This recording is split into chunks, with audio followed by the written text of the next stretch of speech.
Legacy is paying how much for a charter? And NASCAR looks like they got hacked. Yo, what's up everyone? My name is Jet. Welcome back to an episode of Inside Lines. We're having a wonderful day.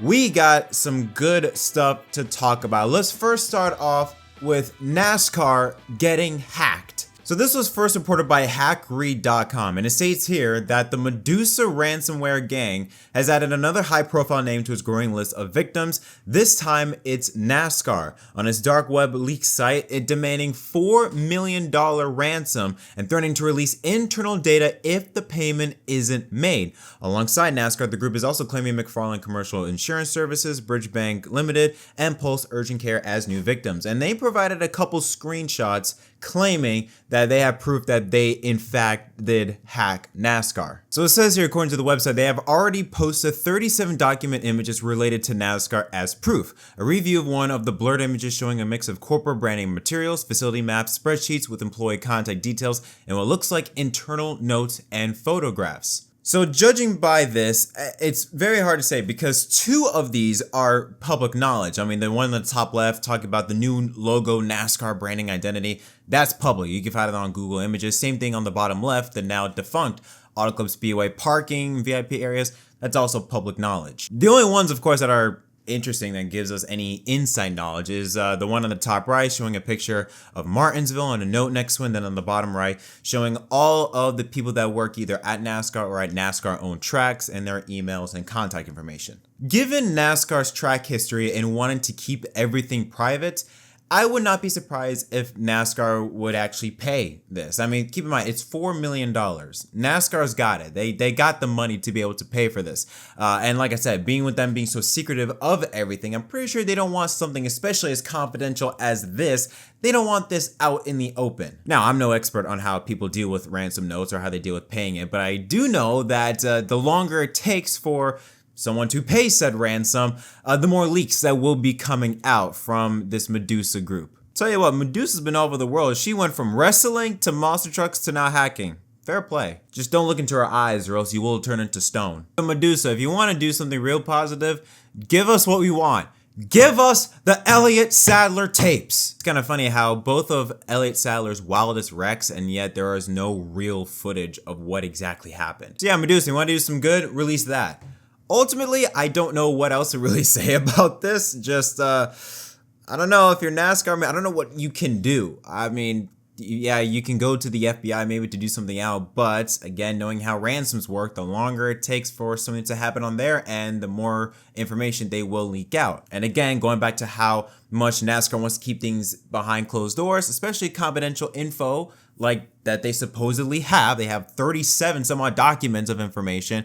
I'm sure they want to get this resolved as soon as possible. I also want to get over this segment as soon as possible, so we're going to move on to a much happier note, and that is the NASCAR Mexico Series. Obviously, given its name, primarily runs across the country of Mexico. Well, later in September, they'll be making history with their first international race outside the country of Mexico, as NASCAR Mexico Series will compete in Panama for the first time ever at the Autodromo Panama circuit. Now this is interesting, and it kind of speaks to a much broader aspect of we've heard things in the past from NASCAR Steve Phelps and Steve O'Donnell about NASCAR wanting to take to more international heights, to do more international things, and this is a great example of that. I mean, with the NASCAR Mexico Series, they first ran in the United States back in Phoenix years ago, them expanding to Panama into more Latin countries. The NASCAR Brazil Sprint Race, they now own that series, racing across Brazil. There have been talks about maybe having the Busch Clash or having some form of exhibition race for the Cup Series to Brazil. NASCAR themselves going back to Mexico.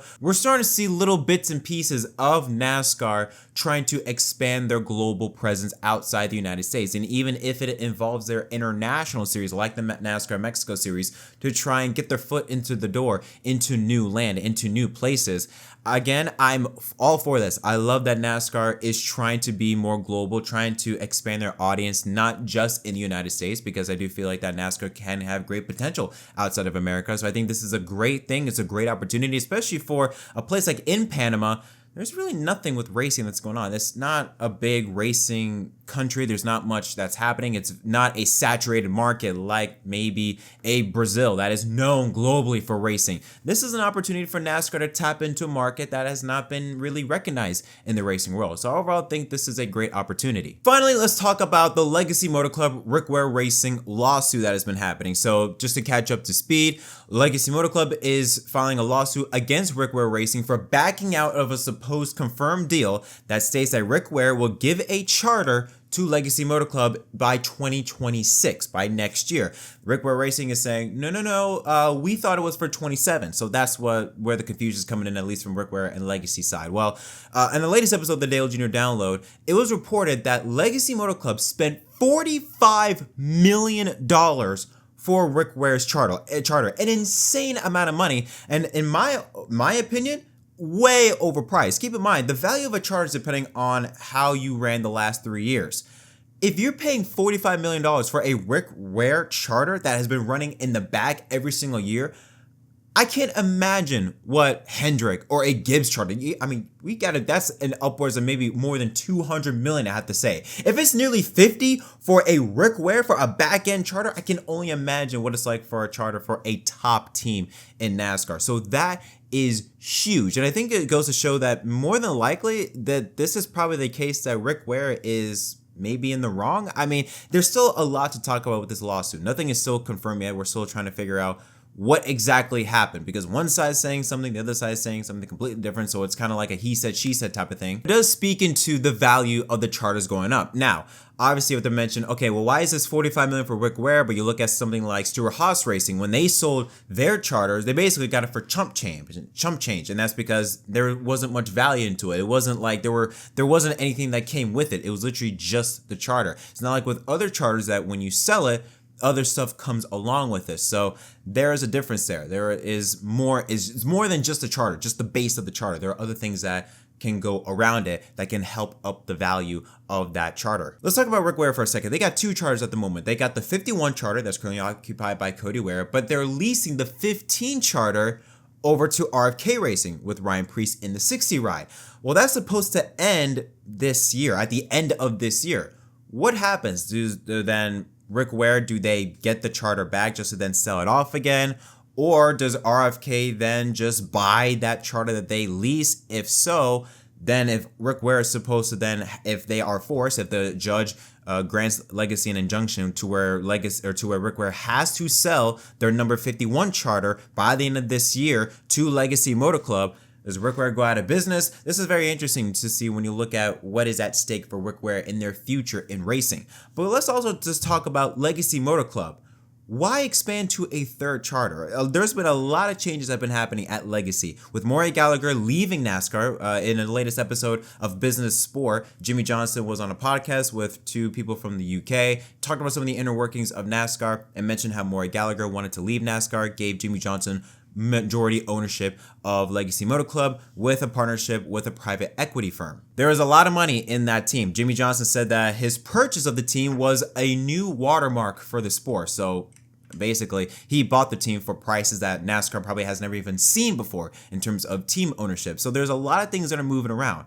Expanding to a third team, very interesting, because what are the drivers that Legacy has up their sleeve? The first thing that comes to mind is Corey Heim. Heim is not going to Gibbs. We can tell you that right now. He is under contract with 2311. It would not surprise me one bit if 23 leases Corey Heim over to Legacy. I mean, it's happened in the past. Chris Buescher was under contract at then was Roush Fenway Racing, but was leased to JTG Doherty and drove for them for a couple of years. So it's happened in the past. This is nothing new. But it is interesting that you hear some of the things that are going on with this Legacy Rick Ware lawsuit and what the future could look like for both teams. And going back to the Jimmie Johnson interview that he gave with those two people on that podcast, he said some very interesting things about the future of NASCAR. He mentioned that in 2027, there is a real good chance of a hard cap, a cost cap coming into the sport. Very similar to how Formula One does it, where you're limited on how many people you can send out to the racetrack, on the parts, pieces, and all that stuff, excluding driver contracts, obviously. He also talked about the TV money that's been going around in the sport. Originally, it was around 7%